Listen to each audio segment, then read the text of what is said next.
Now, verse 21. He says, in speaking for God now, I despise your feast days, and I will not take delight in your solemn assemblies. Though ye offer me burnt offerings and your meal offerings, I will not accept them, neither will I regard the peace offerings of your fat beasts. Take away from me the noise of thy songs, for I will not hear the melody of thine harps. Now, here is the thing that he's saying that we have been repeating here. Back of these people going through the ritual were lives that were dishonest, and we're going to see the three national sins that nation was guilty of. And it's the sins that have destroyed all nations, and they're sins that'll destroy our nation. But God's people need to recognize that their faith must be real, and faith is not fake or fable. It's reality.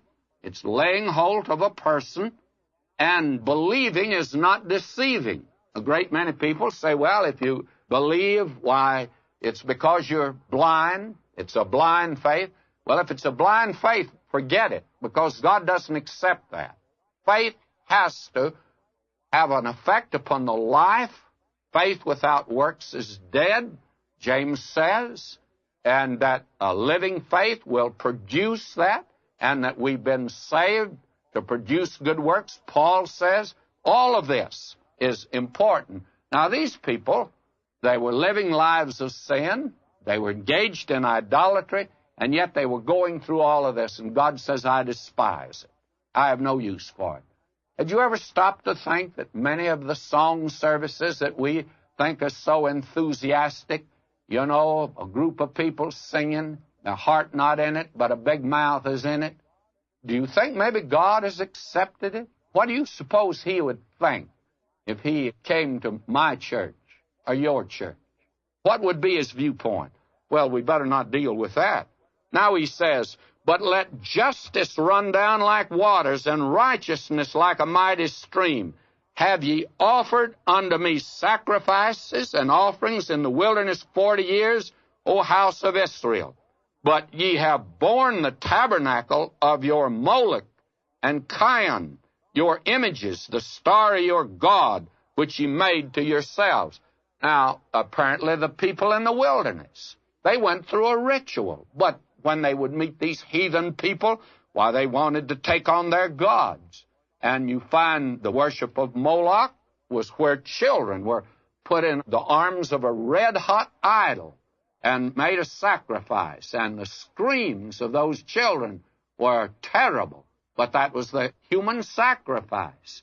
Now, God says, you can come to church on Sunday and go through the ritual of believing in me, but when you are worshiping Moloch during the week, when you are worshiping this idol of covetousness, when you go out after the almighty dollar, it was like Cardinal Wolsey. Remember when Henry VIII took away from him Hampton Court and was about to do away with him.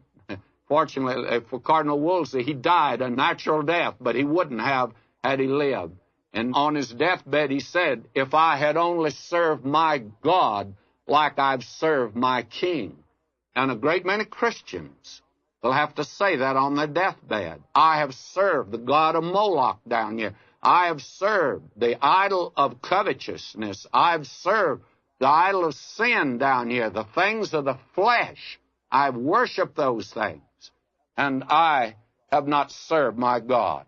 Now, friends, I don't care how sweet the music is going to be and what nice words the preacher will say at your funeral, but you and I are going to stand at the judgment seat of Christ. And I want to be very frank with you. That disturbs me somewhat.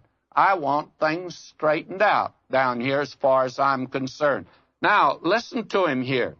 He says, verse 27, therefore will I cause you to go into captivity beyond Damascus, that is, beyond Syria, saith the Lord, whose name is the God of hosts. Now, you see, Israel is to be punished in the future. What will be this? They're to go into captivity, and they're to go into captivity beyond Damascus, and beyond Damascus was Nineveh. The Assyrian would take them into captivity.